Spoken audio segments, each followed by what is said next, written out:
আমি আস্তে করে বললাম, ভাইয়া, আমি একটা কথা বলবো। তুমি রাগ করো না গে। ভাইয়া চোখ তুলে আমার দিকে তাকালো।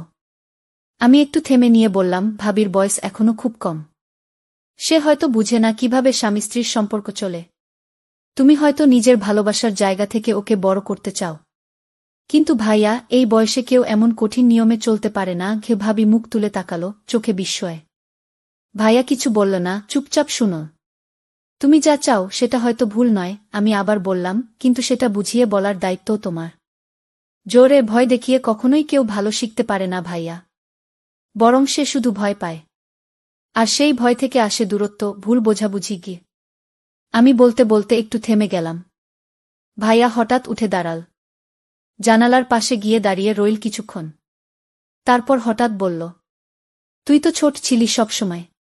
কবে এত বড় হয়ে গেলি যে আমাকে উপদেশ দিছিস? তবে কণ্ঠে ছিল অভিমান নয়, এক ধরনের মেনে নেওয়া। আমি এগিয়ে গিয়ে ভাইয়ার কাঁধে হাত রাখলাম। আমি তো তোমার ছোটি। তাই বলছি। কারণ তুমি যে কষ্ট পাচ্ছ সেটা আমিও সহ্য করতে পারছি না গি বন্ধুরা। আজকের এই গল্পটি আরও স্পেশাল, না দেখলে খুব মিস করবেন। আর দয়া করে গল্পটি ভালো লাগলে ভিডিওটি লাইক, কমেন্ট, শেয়ার ও চ্যানেলটি সাবস্ক্রাইব করে দেন প্লিজ। ভাইয়ার বিয়ে ঠিক হবার পর থেকে বাসার পরিবেশ একেবারে বদলে গেল। মা বাবা খুশিতে ডুবে থাকলেও আমার মনে একটা অদ্ভুত অস্বস্তি কাজ করছিল। ভাইয়ার বুসাজু মাত্র 5 বছরের মেয়ে। নিজের কথাবার্তা খুবই কম, হাসিটাও যেন ভয়ে আটকে থাকে ঠোঁটের কোণে। প্রথম দিন থেকেই আমি লক্ষ্য করছিলাম। সে কথা কম বলে, মাথা নিচু করে থাকে সবসময়। তার বয়স নিয়ে আমি প্রশ্ন তুলেছিলাম, কিন্তু পরিবার বলেছিল, বউয়ের বয়স ছোট হলে তবেই সহজে গড়াগড়ি হয়ে যাবে সংসার। ও আমি কিছু বলিনি তখন, কিন্তু মনটা কেমন করে উঠেছিল। বিয়ের 3 দিন পর প্রথম রাতে আমি আমার ঘরে শুয়েছিলাম। হঠাৎ রাত 1টার দিকে চাপা এক ধরনের আওয়াজ পেলাম। যেন কারো কণ্ঠ, রুদ্ধ কান্না বা কিছু একটা ঠেকিয়ে রাখা হচ্ছে। আমি উঠেই বারান্দায় গেলাম। পাশের ঘরে আলো নিভানো, কিন্তু দরজার ফাঁক দিয়ে আলো এসে পড়ছিল। কানে আসছিল ফিসফিস করা শব্দ। ভাবলাম, নতুন বিয়ে, এমন তো হতেই পারে। নিজেকে বোঝালাম। কিন্তু প্রতিদিন, প্রতিরাত একই আওয়াজ।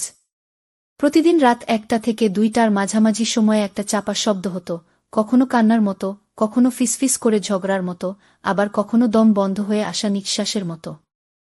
আমি এক রাতে ঠিক করলাম দরজার পাশে চুপ করে দাঁড়িয়ে থাকব। সেই রাতেও ঠিক একই সময়ে শব্দটা শুরু হলো। তোমার কিছু শেখার দরকার আছে কি? এটা আমার ভাইয়ার গলা। তবে খুব কঠিন, রাগী শোনাচ্ছিল। আরেকটা গলা, খুব নিচু, কাপা কাপা, আমি তো চেষ্টা করছি। ভাই। আমি চমকে উঠলাম। ভাই? ও কি ভাইয়াকে ভাই বলছে? আমি আর দাঁড়িয়ে থাকতে পারিনি। দরজা খুলে হঠাৎ করেই কাশলাম, যেন কিছুই জানি না। ভাইয়া দরজা খুলে মাথা বের করল। চেহারা একেবারে লাল, কপালে ঘাম। ঘুমাওনি এখনো? না, পিপাসা পেয়েছিল, পানি খেতে উঠেছিলাম গো। ভালো করে ঘুমাও। তোদের পরীক্ষার সময় এটা না করলে হয় না গিয়ে আমি চলে আসলাম। কিন্তু রাতটা কেটে গেল অস্থিরতায়। রোজ রাতেই একই সময়, একই চাপা শব্দ, একই শ্বাসরুদ্ধ ফিসফাস। প্রথম কয়েকদিন নিজেকে বোঝানোর চেষ্টা করেছি, নতুন বিয়ে হয়েছে, কিছুটা অস্বস্তি হতেই পারে। কিন্তু ধীরে ধীরে শব্দগুলো কেবল অস্বস্তি নয়, ভয়ের মতো লাগতে শুরু করল। ভাবির কণ্ঠ যেন প্রতিদিন আরও বেশি কাঁপছে। আর ভাইয়ার কণ্ঠ হয়ে উঠছে কঠিন, চাপা রাগে ভরা। চতুর্থ রাতে আমি আর নিজেকে ধরে রাখতে পারলাম না। আমার ঘরের দরজা খুলেই সোজা বারান্দায় গেলাম। অন্ধকারে দাঁড়িয়ে নিঃশ্বাস আটকে চোখ রেখে দিলাম ভাইয়ার ঘরের দরজার ফাঁকে। দরজাটা একটু খোলা ছিল। মনে হলো ওরা হয়তো জানেই না কেউ দেখছে। ঘরের ভেতরের দৃশ্য দেখে আমি স্তব্ধ হয়ে গেলাম। ভাবি মাটিতে বসে, চোখে পানি। পরনে সাদা একটা পাতলা। ওর মুখ লাল হয়ে আছে, যেন কান্না করতে করতে গাল দুটো ফেটে গেছে। ভাইয়া দাঁড়িয়ে, তার হাতে একটা কিছু। মুখ গম্ভীর। তুমি এতটা বোকার মতো আচরণ করছো কেন? তুমি আমার স্ত্রী। অথচ তুমি এখনো বুঝতেই পারো না স্বামীর সাথে কি আচরণ করতে হয়। আমি তো চেষ্টা করছি। ভাই? মানে? আপনি কি? ভাবি গলা নিচু করে ভাইয়া করা গলায় বলল, তুমি আমাকে ভাই ডাকো কেন? এভাবে কেউ স্বামীকে ডাকে? ভাবির মুখ আরও ফ্যাকাশে হয়ে গেল। ভাবি বলল, আমি ছোট ছিলাম তো। এখনো অভ্যেস যায়নি গু। তখন হঠাৎ ভাইয়া দেয়ালে জোরে ঘুষি মারল। আমি চমকে উঠলাম। এখনো যদি শিখে না ফেলো তাহলে আমাকেও বদলাতে হবে। আমার রক্ত হিম হয়ে গেল। এই শব্দগুলো ঠিক সেইভাবে বলা হচ্ছিল যে কোনো অশ্রাব্য কিছু শুরু হতে পারে যে কোনো সময়। আমি জানতাম না কি করব। ভেতরে ঢুকে পড়ি, মা বাবাকে ডাকি, নাকি ভিডিও করি প্রমাণের জন্য। কি করব ভাবছিলাম, কিন্তু তখন একটা দৃশ্য দেখলাম যা আমাকে আরও বিভ্রান্ত করে দিল।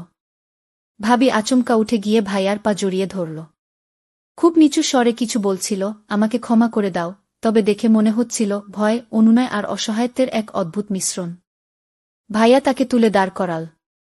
মুহূর্তেই গলা নরম করে বলল, তুমি জানো না আমি তোমাকে কতটা ভালোবাসি, কিন্তু তুমি আমাকে বাধ্য করো রেগে যেতে। আমি যেন এক সেকেন্ডে আরেকটা মানুষকে দেখতে পেলাম, এই সেই ভাইয়া যে সারা জীবন আমার রোল মডেল ছিল। এত ভালোবাসার কথা বলেই এখন এমন আচরণ। ভাবি কিছু না বলে মাথা নিচু করে রইল। সে হয়তো অভ্যস্ত হয়ে যাচ্ছে অথবা হার মানছে। আমি জানি না ঠিক কি হচ্ছিল ও ঘরে। তবে এখন আমি সম্পূর্ণ নিশ্চিত ওদের সম্পর্কটা কিছুতেই স্বাভাবিক নয়। আমি জানতাম না সেই রাতে আমি কি দেখেছি। একটা ভালোবাসার নামের মোড়কে কি চলছিল নির্যাতন? নাকি সেটা ছিল ভাইয়ার নিজের ভেতরের ভাঙনের বহিঃপ্রকাশ? পরদিন সকালে মুখে কিছু বলিনি কারো সঙ্গে। ভাবি জিজ্ঞেস করলেন, রাতে ঘুম হয়েছিল? আমি শুধু মাথা নাড়লাম। ভাবির চোখে ঘুমহীনতা স্পষ্ট। চোখের নিচে হালকা ফোলা ভাব। চুল এলোমেলো, কণ্ঠ নিচু। আপা নাস্তা খাবেন? তার কণ্ঠে কোনো অভিযোগ নেই, নেই কোনো আকুলতা। যেন সে নিজের অবস্থান মেনেই নিয়েছে। আমি জানতাম একটা শব্দ বললেই হয়তো কিছু বদলাবে। মা বাবাকে জানালে বা ভাবির পরিবারের কাছে বিষয়টা তুললে ভাইয়ার অবস্থা কঠিন হয়ে যাবে। কিন্তু আমি পারলাম না। আমি কাউকে কিছু বললাম না। কারণ আমি জানতাম ভাইয়া কেমন। ছোটবেলা থেকে সংসারের দায়িত্ব নিজের কাঁধে নিয়েছে। নিজের শখ, নিজের সময় সব বিসর্জন দিয়ে কেবল আমাদের ভালো রাখার জন্য লড়েছে। আজ যদি তার বিরুদ্ধে মুখ খুলি তাহলে কি সেটা বিশ্বাসঘাতকতা হবে না? আমি নিজের মনে হাজারটা প্রশ্নে ভেসে যাচ্ছিলাম। ভাবি যেন দূর থেকে আমার চিন্তা পড়ে ফেল। এক দুপুরে রান্নাঘরে আমি একা বসেছিলাম। ভাবি আস্তে করে পাশে বসল। আপা আমি চমকে তাকালাম। আপনি কিছু দেখেছেন? আমার মুখ শুকিয়ে গেল। কি দেখ বলো? ভাবি নিচু গলায় বলল, আমি জানি না কি করব। আমি চেষ্টা করি, কিন্তু ভাইয়া খুব রেগে যায়। কিন্তু আমি জানি উনি খারাপ না। উনি শুধু চায় আমি যেন তার মতো হই। কি এই কথা শুনে আমি আর চুপ থাকতে পারলাম না। কি মানে তার মতো হও? তুমি কি ভয় পাও ওকে? ভাবি আমার চোখে চোখ রেখে বলল, ভয় পাই। আবার পাই না।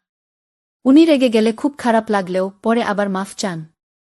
আমি জানি না, আমি হয়তো ভালো বুনা গিয়ে আমার ভিতরটা কেঁপে উঠল। এই মেয়ে এখনো মনে করে ওর ভুল, ভাইয়ার না। আমার ভাইয়া যে এখন একটা অদ্ভুত মানুষ হয়ে উঠছে, আমি সেটা স্বীকার করতেও ভয় পাচ্ছিলাম। কিন্তু এটাও ঠিক, তার এই রূপটা আমি সহ্য করতে পারছিলাম না। কারণ আমি তাকে জানতাম ভিন্ন একজন মানুষ হিসেবে। সেদিন রাতে প্রথমবার ভাইয়ার ঘরের দরজার ফাঁকে নয়, আমি নিজেই গেলাম ও ঘরের সামনে দাঁড়িয়ে। ভেতর থেকে আসা তীব্র গলা, তুমি শিখবে না? আমি কিভাবে বোঝাই? আমি কাপা হাতে দরজায় টোকা দিলাম। দরজাটা ধীরে খুলে গেল। ভাইয়া চোখ বড় করে তাকিয়ে থাকল। তুই এখানে? আমি তাকালাম ওর চোখে। সেখানে রাগ নয়, একরাশ লজ্জা। আমি আস্তে করে বললাম, তুমি ঠিক আছো ভাইয়া? ওর মুখটা নরম হয়ে গেল। হঠাৎ করে সে বসে পড়ল খাটের কোণে। কপালে হাত দিয়ে বলল, আমি জানি না আমি কেমন হয়ে যাচ্ছি গু। ঘরটা তখন এক অদ্ভুত নীরবতায় ডুবেছিল।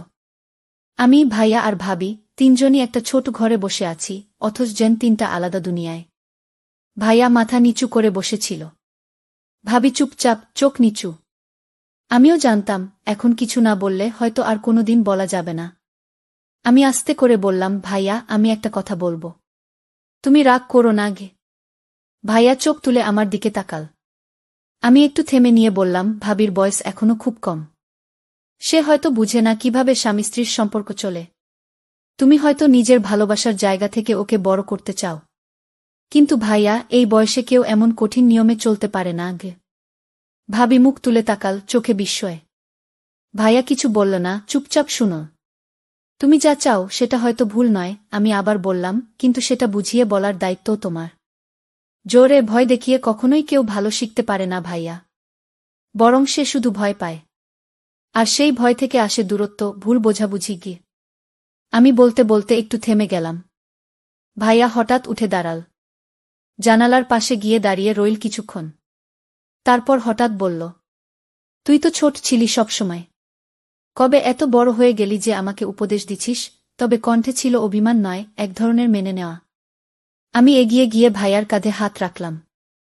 আমি তো তোমার ছোটি, তাই বলছি। কারণ তুমি যে কষ্ট পাচ্ছ সেটা আমিও সহ্য করতে পারছি না। ভাইয়া ধীরে ধীরে আমার দিকে ফিরে তাকাল। চেহারায় এক গভীর ক্লান্তি নিয়ে বলল, ও আমি শুধু চাইছিলাম কেউ আমাকে বুঝুক। আমি যা চাই সেটা খারাপ নয়। আমি চাই একজন সঙ্গী, যে আমার প্রয়োজন অনুভব করবে। সেই মুহূর্তে আমি আর ভাবির চোখের দিকে তাকাতে পারলাম না। কারণ আমি জানতাম ভাবি এসব এখনো বোঝার মতো বড় হয়নি। সে এখনো ভালোবাসা আর দায়িত্বের পার্থক্য বোঝে না। অথচ ভাইয়া চাচ্ছে সেই বয়স্ক গভীরতা। আর এই ফাঁকে অজান্তেই আমি নিজেই ভাইয়ার মনের কথা বুঝে ফেলেছি। এমনকি কিছু অনুভবও। আমরা তিনজন এক ঘরে, অথচ তিনটা ভিন্ন অনুভূতির লোক। ভাবি ভয়ে ঢাকা, ভাইয়া একাকিত্বে কাঁপা, আর আমি এই দুইয়ের মাঝখানে দাঁড়িয়ে নিজের অবস্থান খুঁজে ফিরছি। রাত তখন অনেকটা গড়িয়ে গেছে। ভাইয়ার ঘরে আলো নেভার আগ পর্যন্ত আমি পাশে ছিলাম। গল্প করেছি, পুরনো কথা মনে করিয়ে দিয়েছি। কিছু কিছু মুহূর্তে ভাইয়ার মুখে একটু শান্তির ছাপ ছিল। ভাবিও চুপচাপ আমাদের কথা শুনছিল, কখনো চোখে এক টুকরো ঈর্ষা, কখনো স্বস্তি। তবে আমি বুঝছিলাম, আমি যেন ওদের দুজনের মাঝখানে এসে দাঁড়িয়েছি, না চাইতেই। রাত 12:30টার দিকে আমি উঠে বললাম, আমি চলি ভাইয়া, অনেক রাত হয়ে গেছে। ভাইয়া আস্তে করে মাথা নেড়েছে। ঠিক আছে, ঘুমাস ভালো করে। ভিতরে কোথাও ওর কণ্ঠে ছিল না বোন বলার সেই চেনা উষ্ণতা। আমি ঘরে ফিরে এলাম। দরজা বন্ধ করেই আয়নার সামনে দাঁড়ালাম। হঠাৎ নিজেকে অপরিচিত লাগল। আমি কি এখনো সেই আমি? নাকি ভাইয়ার দুঃখ বুঝতে গিয়ে নিজের ভেতরেও কিছু হারিয়ে ফেলেছি? শুয়ে পড়লাম, কিন্তু ঘুম আসছিল না। কান খাড়া করেই রেখেছিলাম, ভাবলাম আবার সেই রাতের মতো কোনো অদ্ভুত শব্দ শুনব কিনা। কিন্তু আজ যেন সব নীরব। আকাশে হালকা চাঁদ উঠেছে, জানালার ফাঁক দিয়ে তার আলো ঘরে ঢুকছে। ঠিক তখনই ফোনে একটা মেসেজ এল, ভাইয়ার নাম্বার থেকে। আজ তুই ছিলি বলেই আমি শান্ত থাকতে পারলাম। তুই পাশে থাকিস, তাহলে আমি বদলাতে পারব। মেসেজটা পড়ে হাত কাঁপতে লাগল। ভাইয়া? আমি উত্তর দিলাম না, শুধু ফোনটা চেপে ধরে ভাবতে লাগলাম, আমার উপস্থিতি কি ওর মধ্যে বদলের আশ্বাস, নাকি আরও গভীর কোনো টান তৈরি হচ্ছে? ঘরের নিস্তব্ধতা তখন আরও ভারী হয়ে উঠছিল। আমি জানতাম কাল সকাল থেকেই সবকিছু আর আগের মতো থাকবে না। পরদিন সকালটা ছিল অন্যরকম। আমি উঠে প্রথমেই আয়নার দিকে তাকালাম। চোখে কালো ছাপ, মুখে চাপা ভাব। আমি কি ক্লান্ত ছিলাম, নাকি বদলে যাচ্ছিলাম? ভাইয়া ও ভাবি ডাইনিং টেবিলে বসেছিল। আমি যেই ঘর থেকে বের হলাম, ভাইয়া একটু তাকাল আমার দিকে। নীরব চাহনি, কিন্তু যেন কিছু বলছিল। ভাবি নিচু গলায় বলল, আপা চা বানিয়ে দিই? আমি হেসে বললাম, না, আজ আমি করি। চা বানাতে বানাতে আমি ভাবছিলাম, এই সংসারে আমি কি ভূমিকা নিয়েছি। ভাবি, যে এখনো নতুন, যার বয়সী বোঝে না সংসার মানে কি। ভাইয়া, যে নিজের ভেতরের তীব্র শূন্যতা পূরণ, কিন্তু হয়তো ভুল পথে। আর আমি তো কেবল সাহায্য করতে চেয়েছিলাম, ভাইয়াকে বদলাতে, ভাবিকে বুঝতে শিখাতে। কিন্তু নিজের ভেতরের এক অজানা অনুভবের সঙ্গে লড়ছিলাম। রাত হলে আবার কথা হলো ভাইয়ার সঙ্গে। আমি জানালা দিয়ে চাঁদের দিকে তাকিয়েছিলাম। ভাইয়া পাশে এসে দাঁড়াল। তুই পাশে থাকিস তো সব সহজ লাগে। আমি হেসে বললাম, আমি তো আছি ভাইয়া, সবসময়। কিন্তু সেই হাসির নিচে ছিল একটা চেপে রাখা সত্য। ভাইয়াকে সাহায্য করতে গিয়ে আমি নিজেই কোথায় যেন আটকে গেছি। দিনগুলো চলতে লাগল, ভাবি একটু একটু করে বুঝতে শিখছে। ভাইয়াও ধীরে ধীরে কম রাগ দেখাচ্ছে। সব ঠিক হয়ে যাচ্ছে বাইরের চোখে, কিন্তু আমার ভেতরটা, আমি জানি আমি আর আগের মতো নেই। ভাবি বদলে যাচ্ছিল। সে এখন আর আগের মতো চোখ নামিয়ে কথা বলে না, বরং অনেক সময় আমার চোখে চোখ রাখে, নির্ভেজাল কৌতূহল নিয়ে। যেন সে আমাকে বুঝে ফেলতে চাইছে। না, শুধু বুঝে নয়, পরীক্ষা করছে। একদিন সন্ধ্যায় রান্নাঘরে সে আমাকে হঠাৎ জিজ্ঞেস করল, আপা, ভাইয়ার সাথে আপনি অনেক কথা বলেন আজকাল। ভালো লাগে আপনাদের বন্ধুত্ব দেখে আমার ভেতরটা ধক করে উঠল। আমি বললাম, ভালো বন্ধুত্ব তো ভাই বোনের মাঝে থাকতেই পারে, তাই না? সে মাথা নাড়ল, হ্যাঁ, নিশ্চয়ই। কিন্তু মাঝে মাঝে মনে হয় আমি যেন বাইরের কেউ। তার কণ্ঠে ঈর্ষা ছিল না, ছিল এক ধরনের ক্ষীণ ক্ষোভ আর ভয়ের ছায়া। রাত গভীর। আবারও সেই পুরনো ছাদের কোণে আমি দাঁড়িয়ে। ভাইয়া পাশে এসে দাঁড়ায়। একদম নীরব। হঠাৎ বলে, তুই থাকলে মনে হয় সব ঠিক হয়ে যাবে। আমি চোখ নামিয়ে বলি, তবে ভাবি? সে কোথায় থাকবে? ভাইয়া ধরা গলায় বলে, সে তো চুপ। তুই যে আমাকে বুঝিস কি? এই প্রথম আমি সরাসরি বললাম, ভাইয়া, তুমি যা খুঁজছ সেটা আমি দিতে পারি না। আমি পারলে না। ভাইয়া অবাক হয়ে তাকাল। তার চোখে তখন কষ্ট, হারানোর ভয় আর একটা বেপরোয়া আকাঙ্ক্ষা। তো বন্ধুরা, ভিডিওটি ভালো লাগলে কমেন্টে জানাবেন। এইরকম ভালোবাসার গল্প শুনতে চাইলে চ্যানেলটা সাবস্ক্রাইব করুন এবং পাশে থাকুন আর আপনার বেল আইকনটা বাজিয়ে রাখুন, যাতে নতুন ভিডিও আপলোড করা মাত্র আপনারা দেখতে পারেন।